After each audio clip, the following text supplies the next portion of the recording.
why do you like to take care of the earth? Well, because it helps you not be able to die. What? Why aren't you talking? This is a serious talk about Earth. Yeah. If you don't have Earth, then you'll die. I'm trying to protect the Earth.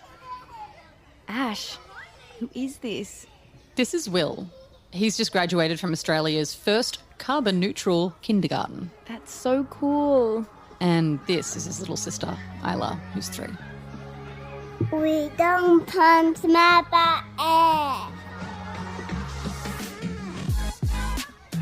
Greetings, inhabitants of Mother Earth. I'm Jess. I'm Ash. And we're 2 friends who don't want to punch Mother Earth.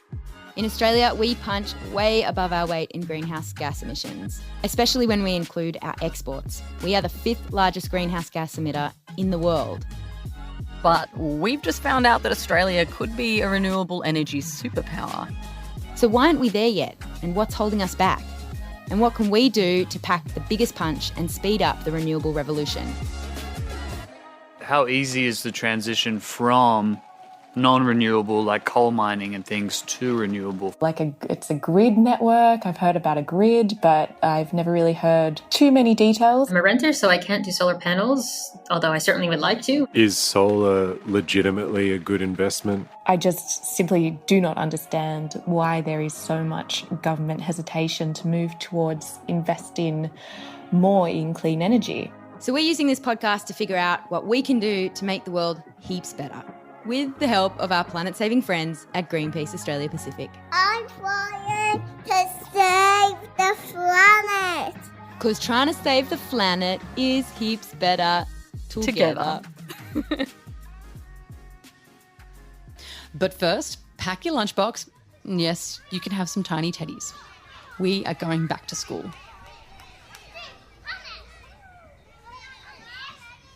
If you were in charge of Australia, what would you do to make it heaps better?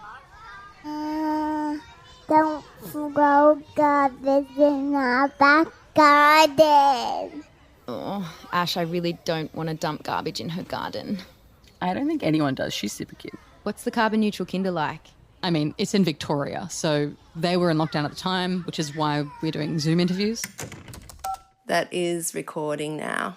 Exquisite.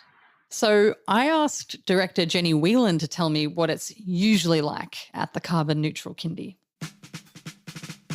If you come to Kinder on a Friday afternoon, you'll see the children in the garden and they're reading the water meter, they're reading the electricity. I've seen a video of it. There's kids under 5 with clipboards walking around reading meters like tiny tradies. And they're reading the solar meter, not the gas, because they got the gas disconnected. The vision's been really powerful to make an actual statement to become carbon neutral and then to sit back and go, well, what are the steps that will take us there? And for us, we established very early that solar panels would be the most important factor in reducing our emissions. So she had this dream of going carbon neutral and build a team around her of parents, children, the local council, even health professionals. Have a dream, build a team is the way that we achieve all our big lofty goals. Have a dream, build a team. I love it, Ash. Isn't it so good? And they worked together on this vision for 5 years to build a fully certified carbon neutral kindy. It is interesting when you have a big lofty goal and you achieve that goal. There is a what happens next moment. But for us, we did find that, which is to partner with our local primary school and high school to form a Sustainable Schools Alliance. I really want to hear more about this carbon neutral kinder. We're going to go there later. But can things like a kinder change the system? Okay, let's deal with this. Let's talk about power and how we can change the power system. In Australia, our electricity accounts for almost 1/3 of our annual carbon emissions, or footprints. We are one of the largest emitters per person and the only OECD country that still relies on coal for more than half of our electricity generation. Coal. We are obsessed with the stuff. So Ash, I wanted to find us an expert who's obsessed with renewable energy. I'm Simon Holmes. I'm a director of the Smart Energy Council. Simon advises the Energy Transition Hub and the Climate Energy College at Melbourne Uni, and he started Australia's first community wind project. All right. So he has every finger in the pie of renewable energy. Is there anything in the last 10 years that's blown your mind and really given you hope that like big things can happen in the next 5 or 10 years? Oh, there's so much, Jess. So much. Oh, that's good. When we just built, or we were in the process a decade ago of building this first community wind farm, and we had many other communities that wanted to do the same. So we'd go up to Canberra and we'd say, renewables are great because there's look, they might cost a little bit more, but there's the environmental benefits, there's the economic benefit, there's local jobs. What's been stunning to me that in maybe about 4 years ago, the economics changed so dramatically that now you don't have to make that case for renewables. You speak to anyone in industry and they know their next project is going to be wind or solar or storage because it's the cheapest way of getting things done. Okay, great. So we want our whole country to be powered by renewables. How does Simon think we're tracking? So he told me we're about a quarter of the way already, and we're on track to have 30% of our energy coming from renewable sources by the beginning of 2021. Almost all of that is coming from wind and solar. And so far, the majority of the solar has been from the roof of households in Australia. Oh, really? So just from everyday people putting... Yeah, we have the highest rooftop solar uptake per capita anywhere in the world. Whoa, I did not know that. Way to go, households of Australia. And where are we headed? What's the most an ambitious but a really achievable future for, say, 10 years or 20 years? One of the most interesting studies comes from the Australian Energy Market Operator, and it has us at 96% renewables in 2042. Fast forward to then, almost all of our electricity will come from wind, solar, a bit of hydro, and a bit of storage. So we could be almost entirely renewable by 2042. Yeah, but we don't even have to wait that long. We could be 75% renewable by just 2025. What they're saying is that in the moment, we'll be able to handle up to 75% using current technologies. And that report was basically saying, hey, if we want to go above 75%, we're going to have to invest a bunch in the technology that help us integrate. So basically like a challenge to this 75% thing is if we can get that grid set up and strong enough to handle all this new stuff. Yeah. So why do we need new technology? The grid was built for fossil fuels with old technology. Okay, so it's kind of like it needs an upgrade. So it's like old speakers that can't handle that bass. Yeah, Yes. okay. So and what's the grid? Let's think of it like the dance floor at your school dance. Fossil fuels got us here, so they're like your parents dropping you off, but then they stay on the dance floor. And it's so embarrassing. And this music sucks. Our energy grid dance floor was built for fossil fuels, and for so long it's been full of these coal-burning power stations, all these oldies taking up all the space, while we just watch along patiently from the sidelines. However, what's basically happening is our coal power stations are reaching the end of their technical life and the end of their economic life. A bit like an old car, you can keep throwing money at the maintenance, but eventually it gets to a point where you realise it's cheaper just to get rid of it and get a new one. the Hazelwood Coal Power Station in Victoria and the Liddell Coal Station in New South Wales, for example, were at the end of their lives and needed $400 million just to keep operating. And the owners said, this is just not worth it. We're not going to ever get that money back. It's reached the end of its technical life and it's just not economic to keep it going. So they're closing it down.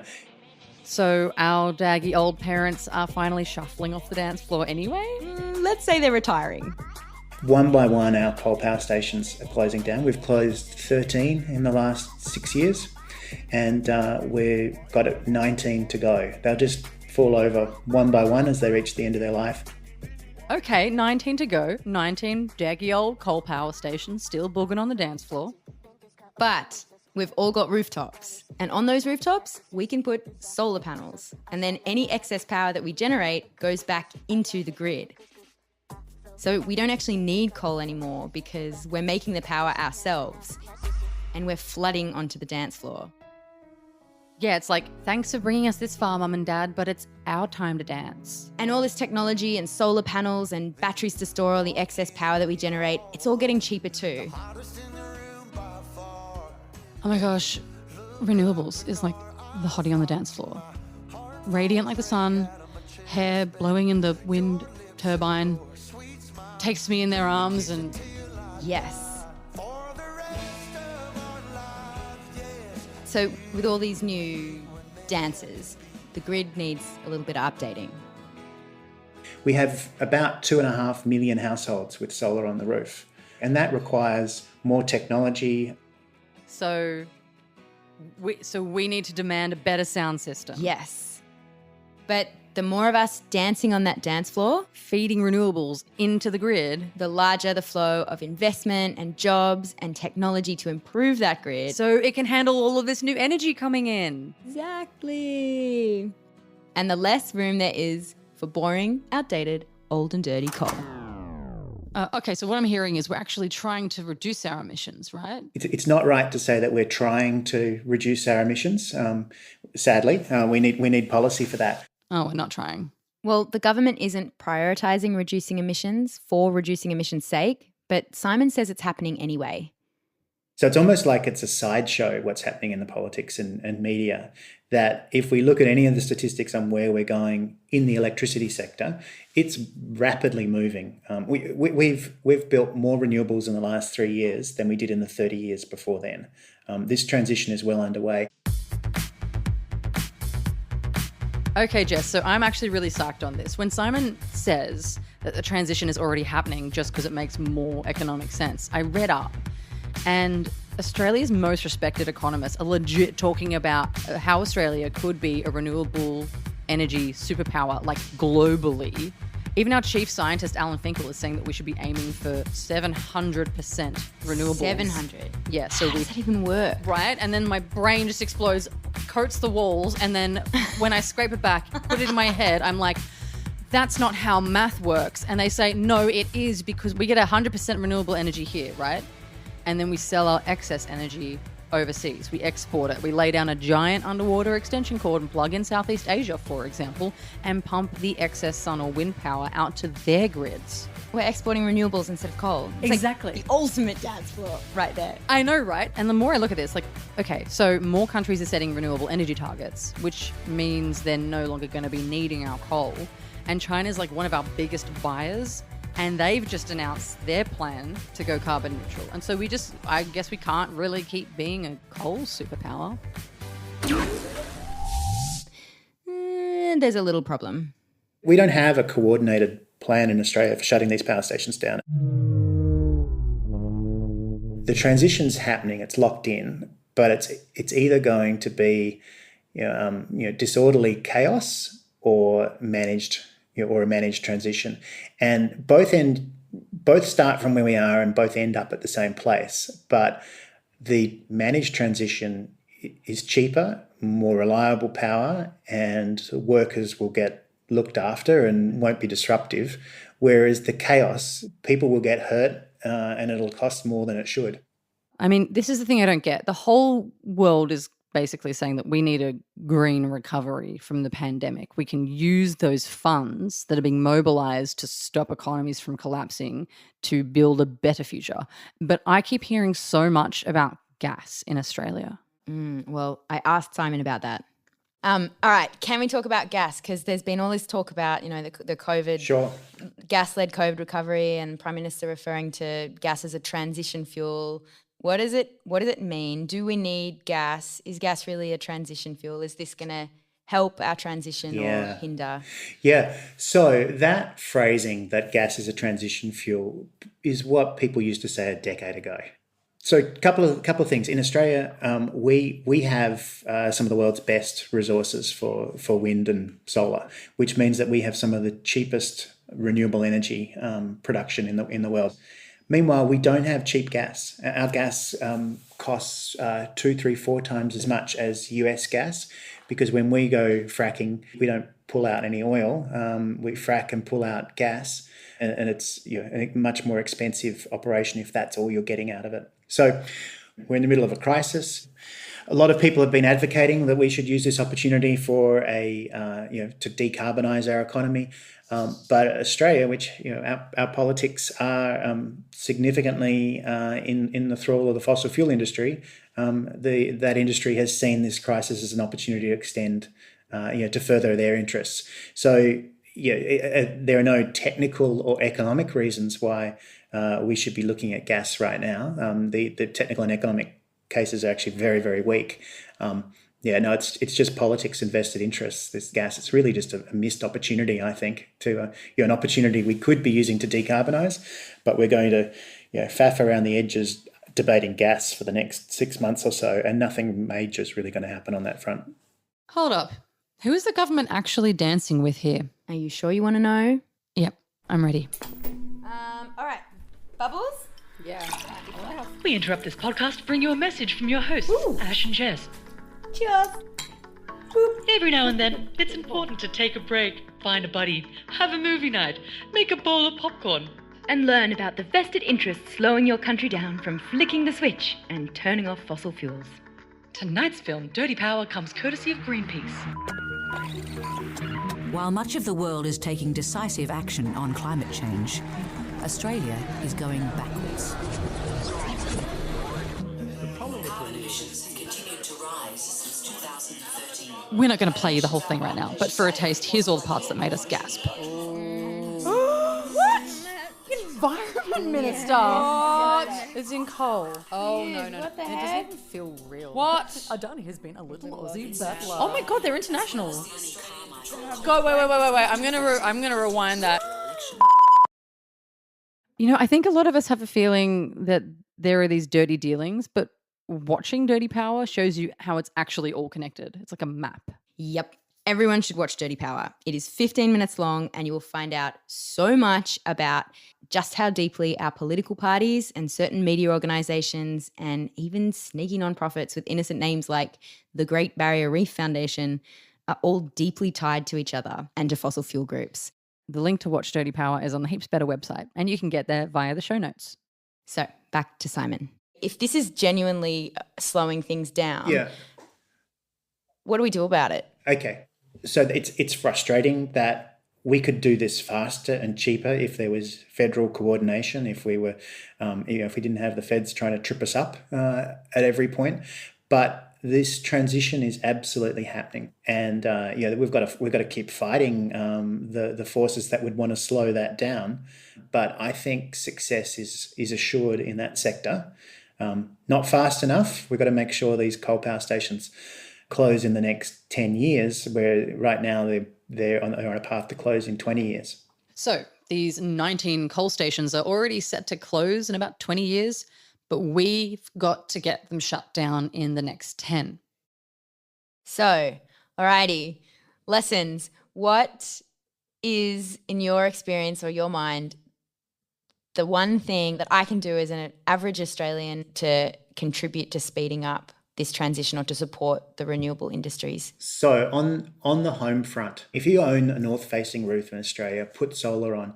You're throwing away money if you don't. But what you're doing is every day as the sun comes up, you're going to be pushing coal out of the system. And there's solar's coming on such a fast rate, it's pushing coal out, and we're going to see 2 or 3 coal power stations pushed out of the grid over the next few years, and that'll be significantly because of the householders of Australia. So Jess and I are both renters, so it's kind of a little tricky for us to get solar panels installed. But our parents own their rooftops, and I found out that a big barrier for my dad to getting solar panels installed was the cost, and hearing stories about people getting sold poor quality panels. So while Jess was doing the research for her dad, I stumbled upon a random website. I was like, well, how do I get a solar quote? Getting a quote takes like 10 minutes. I spoke to a lovely guy called George. I was like, oh, dude, do you mind if I start recording this conversation? Because me and my friends all want to get involved with solar, but a lot of us are renters and we don't know how to do this, and so we want to go through the quote process. We do install on rental properties as well. A lot of the time, the quote will be for the landlord, and they'll, send it over to the landlord, and they end up paying for it, or, they go halves on it and things like that. So, yeah. And so to take that economic case to a landlord, like how would you say it if it was your landlord and you were renting? The case that you could really put forward is the sort of like the value that they can either add to the house if they were going on to sell the house, or if you were to leave that property, they could potentially bump up their rental price because the property benefits from having solar. And so like it's not like, oh, I'm a renter, therefore it doesn't make sense for me to have solar. It can make sense for you and your landlord, but that's a negotiation that you have to enter into. That's kind of like, that's kind of like a bit of co-education. It feels weird, but yeah, I'm doing that now. That's amazing. Wait, you're sending it to your landlord? Mm-hmm. Really? Yeah. Ash, high five. Well, I'll let you know how it goes. Like ideally by the end of, all of this, I'll be like, oh yeah, dude, solar sounds like a great idea. So there will be an upfront cost, but the Australian federal solar rebate is still going. Just as an example, a 6 kilowatt system will get about $3,300 in rebates as of the time we are recording. That's going to go down year by year as this is being slowly phased out. But there are also different state level rebates. So when you get a quote, ask what's available for your postcode. And once you've got solar panels, your electricity retailer will pay you a small amount for each kilowatt hour you export back to the grid. And on top of that, if you use most of your power during the day when the sun's shining, then you'll have cheaper bills and you could make a payback of your system in about 5 years. And one more thing, until we get to 100% renewable energy here in Australia, you're still going to be using some energy from the grid even when you have solar panels, especially when the sun ain't shining. So you can switch to green power for the rest. We found some really great resources for getting your head around the whole rooftop solar thing. So we're going to chuck them in the show notes. Easy as pie. But that's kind of like the personal hygiene thing. That's like getting out of bed and having a shower. You've done the basics. That is kind of a ticket to play to be putting the pressure for societal change or systemic change. And that's where the heavy lifting comes. If we can get one coal power unit to shut down, that has a massive impact on everyone who used to take power from that power station. Great. Well, I'm all about shutting down coal plants. Oh, can I give you another reason? Another reason to shut them down? Yeah, go for it. So Ash, I'm going to share my screen and show you this thing that Simon tweeted. Okay, look at this. So he put together this nifty little graph, greenhouse gas emissions for the financial year of 2019. But check this out. See this on the left, that giant amount, 6.8 million tonnes, is the Vales Point coal power station. So that's just one coal power station in New South Wales. And it emits as much carbon dioxide as the entire Australian domestic aviation sector. So like you can see Qantas and Virgin. Whoa. Okay. Wait, hold on. That's crazy. 6.8 million tonnes. Whoa. Holy crap. So this is Vales Point. This is just Vales Point. One power station. Mm-hmm. Big yeesh. Yeah. And just to put that into perspective, I did a carbon footprint calculator for myself and my personal emissions are like 12 tonnes. 12 tonnes versus 6.8 million tonnes. So from Simon's helpful graph, I then calculated that shutting down this one coal power plant is the same impact as more than 560,000 me's switching, completely offsetting my carbon footprint. That is more than the population of Tasmania, Ash. You might convince, 20% of people to reduce their flights by 20%, but that doesn't move the needle. What really moves the needle is when we change these, we change our power system to use renewables rather than coal, or we change our aviation sector to use clean fuel rather than the kerosene they currently use. Also, the Vales Point one is only the 10th dirtiest. Excuse me. Oh, yeah. Australia's 10th dirtiest coal power station. So if we can push that power station for early closure, it's like we've just taken a whole sector of emissions out of the economy. So this systemic change, you get to reduce the carbon footprint more than you could ever do for yourself and all of your neighbours and the rest of society at the same time. Yes, Simon, speak in our language with the systemic change. And the thing I love about this kind of change is it's basically easier for everyone than the alternative. Either A, we all fret forever about every single carbon emitting decision we make, or B, not fret because you're running on renewable energy. So we were wondering, what is the easiest and fastest way to get heaps of solar onto our grid and kick coal off our dance floor completely? And that led us back to our buddies at Greenpeace Australia Pacific, and specifically to Lindsay Soutar. Lindsay runs Re-Energize, which is Greenpeace's renewable energy campaign. And what they're doing is targeting the biggest polluters in Australia to get them to go renewable. And we wanted to specifically know, how does the residential impact of all of us switching our homes to renewable power stack up against big business doing the same? Yeah, it's a good question. So large corporations make up about 70% of emissions from electricity in Australia. What? Even if we got every single Australian to make the switch without getting those companies to shift as well, we're not going as far as we need to go. 70%. 70% of Australia's emissions comes from large corporations. Yeah, so don't be mad at yourself. Be mad at them. You, of course, might be able to install 12 solar panels on your roof, whereas Aldi, the supermarket company, has just announced that it's rolling out a solar program with 102,000 solar panels on rooftops all around their countries, their stores and distribution centres. Okay, so a big supermarket chain like Aldi switching their power is really huge. I mean, like, remember our dance floor story? When Aldi generates excess electricity from all those massive supermarket rooftops covered in solar panels, they feed back into the grid and they're helping to push out coal.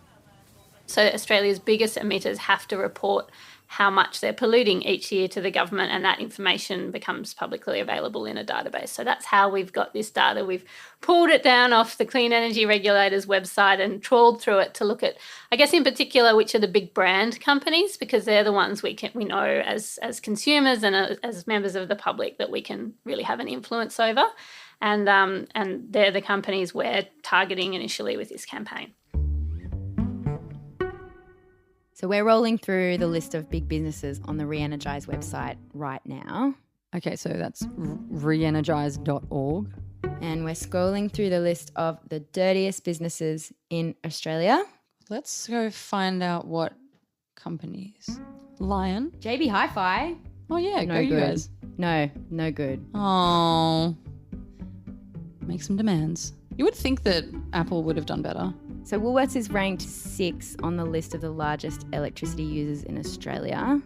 They do have on-site solar, but they have no renewable electricity commitment. Okay, so Coles is ranked 12th. So how do we take action? Okay, so ways to make change. You can message a company. Share the campaign, sign a petition. Easy. Oh, okay. Emailing CEO. Email CEO. Oh my gosh, there's a link right here. Hello. Okay, Ash Berdebes. I am a Coles customer because, it's everywhere. I'd like to know, when will Coles commit to 100% renewable electricity? Aldi has committed to 100% renewable energy by 2021. Follow Aldi's footsteps. Coles. Telstra has committed to 100% renewable energy by 2025. What is standing in your way? Let me help you. So listeners, we're going to make this real easy for you. There's a link to Re-Energize on our website. You can get to it from the show notes. I mean, if you're working these companies, sure, you can say, I want you to go renewable, but it just feels weird. Would they listen to us? It just feels weird being like, dear Woolworths, could you please go renewable and put lots of solar panels on your roof? Then I will shop with you. Thank you very much. Cheers, Ash. Yeah, what's the best way to be Jess. calling them out or asking them to make the switch? I think what you've outlined is exactly what we want to be doing. They are very sensitive to customer pressure and expectations, especially on issues like climate change, which they know have been rising in public concern and public attention. Scared. Okay, so that was me doing a record scratch. It's me. Hey, future Ash, talking to past Ash, to let you know that they did listen to us. I've got some good news. Since this interview with Lindsay, Woolworths announced they're going 100% renewable by 2025. And why is this so epic?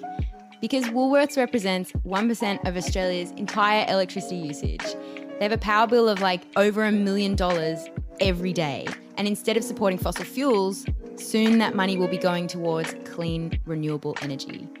Only 2 weeks before Woolies announced this, our mate Lindsay here and David from our first episode went along together to meet the CEO of Woolworths because thousands of people just like us had sent a message to Brad Banducci through the Re-Energise website. So they have a chat with CEO Brad about the Re-Energise campaign, and then 2 weeks later, Woolies makes this announcement that they're going 100% renewable. Who knows? By the time you're listening to this podcast episode, maybe Coles will have flicked the switch too. It shows just how quickly things can change right now. So let's keep that momentum going. You can go to the Re-Energise website and call on Australia's biggest electricity users to go 100% renewable. It is a win for your minute. I guess this is something that Greenpeace probably has seen a lot in the past, is just knocking on someone's door.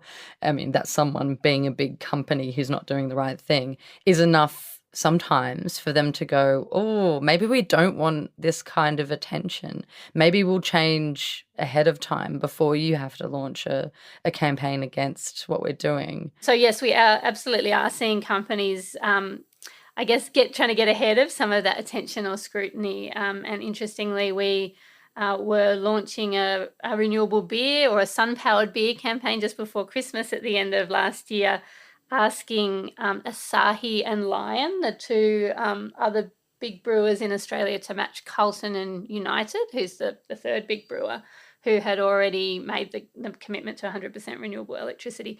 And so we had a whole lot of little coasters printed that we were going to be distributing at pubs. That was our volunteer network all around the country, and stickers that were going on, cases of beer in bottle shops all around the country. But we never got to use any of it because in the end, once we told the company that all these volunteers were going out all around the country with these stickers and coasters, those beer companies were like, oh, actually, we can see this makes sense, what you're asking us to do.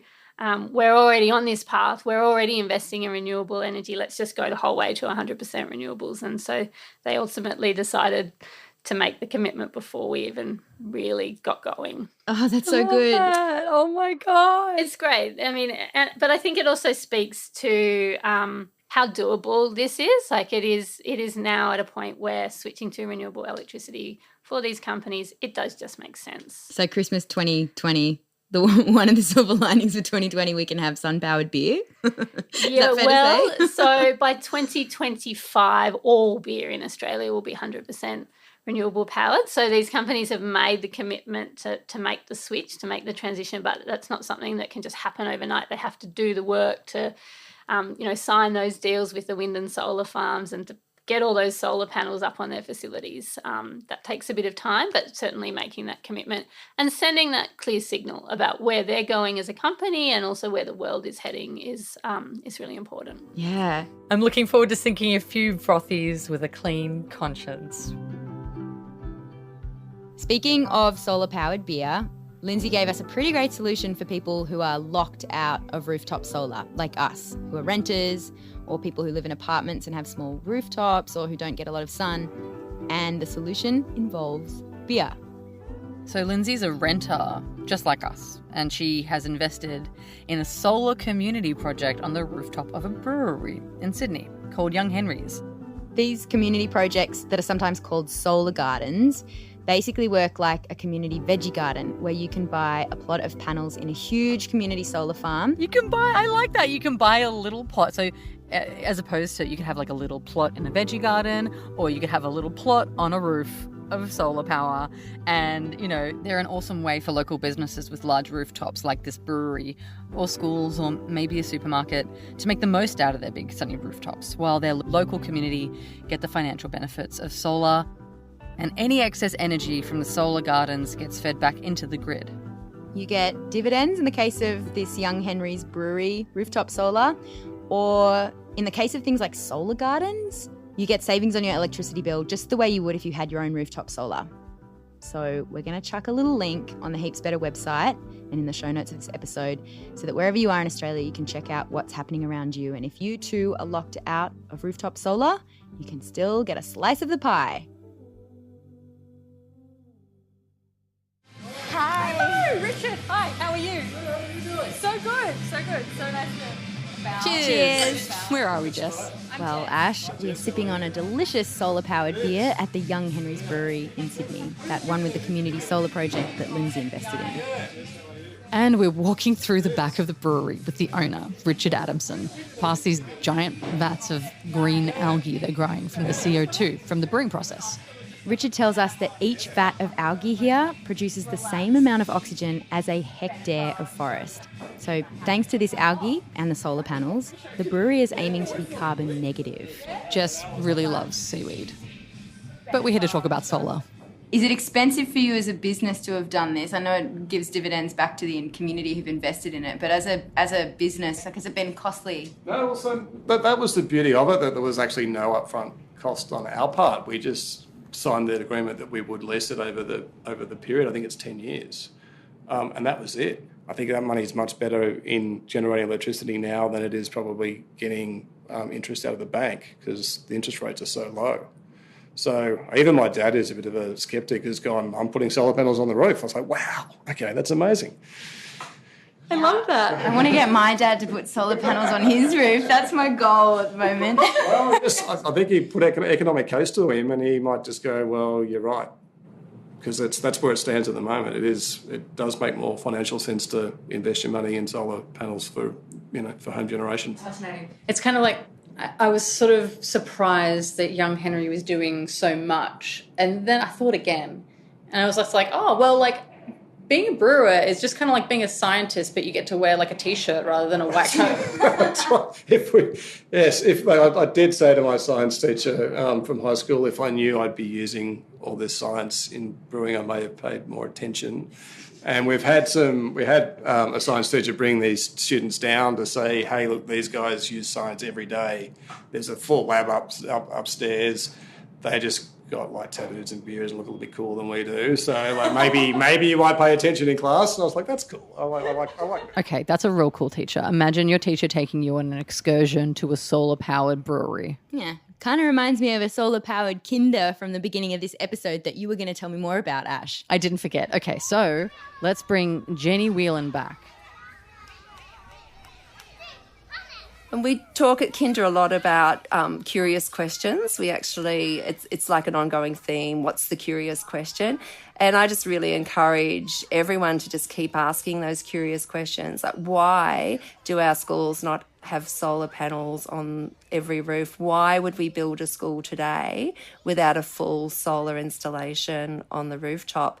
And it's not just thinking about making that specific school sustainable. We're thinking beyond that. We're thinking of what can happen when, as a Sustainable Schools Alliance, our roof is covered with solar panels, and then we unite that energy, we combine that energy, and then deliver it to our communities in term break. Oh, I love this story so much. Right? And the cool thing is the kids are going home and talking about solar panels and renewables to their parents. And so that message is spreading into the community and encouraging everyone to ask these big questions. Like, if the kids know where it's at, why haven't we done this already? And action is a great panacea for anxiety. And that's why I think we've got to show our kids that there's things that we can all do. There's numbers between 1 and 10, and they can make a difference without having to march to Parliament House to do it. There's just a lot of things that we can do, particularly within a school setting, because you've got hundreds and hundreds of young adults, and you've got teachers that are there passionate to support the voices of those students, and you've also got connection with hundreds of families, and through that connection with hundreds of families, you've got a connection with hundreds of workplaces. So the capacity for schools to show leadership and transform how we live in our homes and how we work in our businesses, it's very powerful. There's a great opportunity there, and I think it's important not to miss it. On Monday, I cleaned up the park. Really? Yeah. You know what? Thank you for cleaning up the park. Some people leave things behind and make things dirty, and other people make things better, and you're making things better. Ash, I refuse to leave it to the 3-year-olds to clean up our parks and our backyards and our atmosphere. Can we kick dirty old coal off our dance floor? Yes. I mean, I don't think we have a choice not to anymore. So what are we going to do? We're going to go back to our Renewables 101. Get solar panels on your roof. And you can look into community solar gardens if you can't do the whole rooftop solar thing. You know how I was going to try and convince my dad to get solar panels on his roof? Yeah. Move house. Would you consider getting solar panels on your new house? Yes. Definitely. In fact, I put an article in the paper yesterday about it. Well, he got wind of my plan and he and Mum started doing the research themselves. Oh, he got wind of it. Was that a renewable energy pun, Jess? It was an accident, I swear. You just knocked on his door and he was like, okay, I'll change. He's getting it done, which is cool. I think I'll pass that on to my mum. I reckon she could go solar too. Yeah. And then think bigger picture. Go right for those big polluting businesses that are responsible for 70% of our electricity emissions.